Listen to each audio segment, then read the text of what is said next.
Ladies and gentlemen, welcome to a very special episode of the Brian Welch video blog.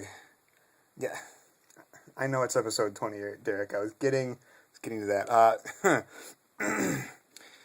Why am I sitting underneath my desk, under the desk you know so well? That's a good question. I wish you'd mind your own business. But since you asked, the short answer is bees. And the long answer is bees! Bees! Bees have begun an assault on our house, and I'm seeking shelter under the desk, my only comfort in this house. It started a couple weeks ago. It kind of looks like Blair Witchy, doesn't it? Like, I'm so scared. I don't know what's going on. The bees are everywhere. That's not going to be far off with what I've seen. Anyway, it started a few weeks ago. We were having problems with our internet. And so we called up AT&T, and they said they'd send a technician out. And he came the other day. He was very friendly, Tim. He's a real nice guy. But he went outside. He's like, I'm going to go check the connection coming into the house. And he comes in and he's like, you've got a bee's nest where this is coming in. You have a bee's nest. And I think that could be the problem. And I was like, do you mean the bees are trying to cut the phone line? They're trying to cut our communications?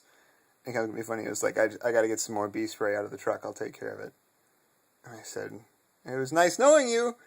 So yeah, it turns out there is a bee's nest set up where our cable comes in. They were trying to cut communication with the house. That's step one. If you've seen, Power was next. This is like if you've seen Patriot games.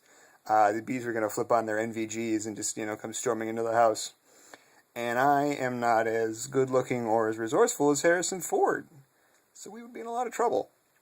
Why? Oh, and so then he leaves, and he's like looking up at the bay window out of our, above our front door, and he goes, looks like I let a couple in. Oh well, and I'm just like, yeah, I'm sure I'll be fine. See you later. And as soon as he closed the door, I was like up against the wall, just like, what do you want? What? I don't know. You can have my money. I was held hostage. I was in the house by myself with just two bees. It was one of the scariest things I've ever been through.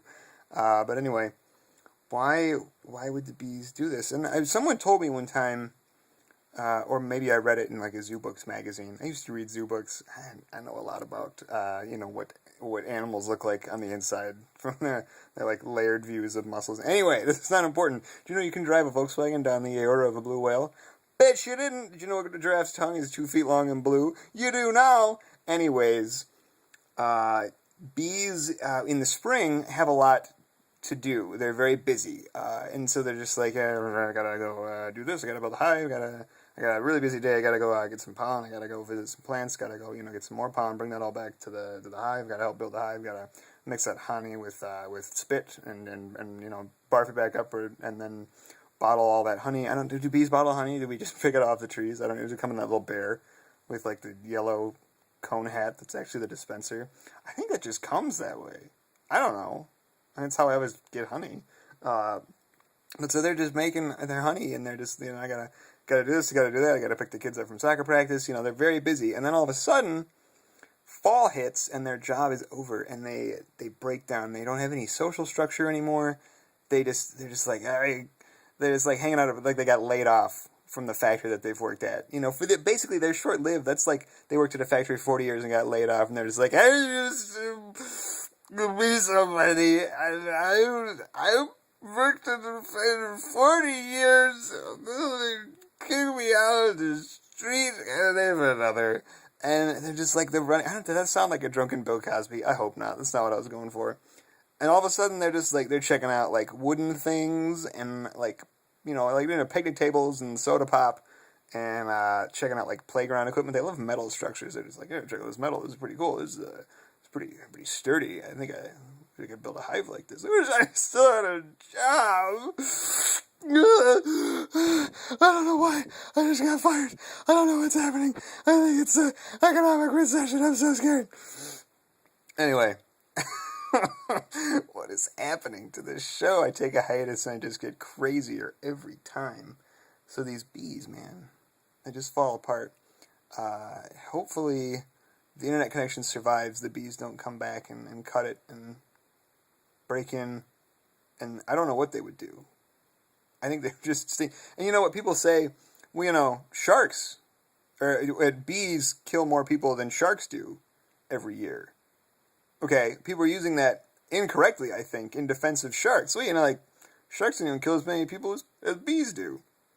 Well, we all know sharks are slaughter machines, murder weapons of the sea. And it's really what it says, bees are even worse than that. And they are organized. Sharks are like solo hunters. Bees build a hive to cut your cable so no one will know when you're dead in your house. You'll have no communication with the outside world.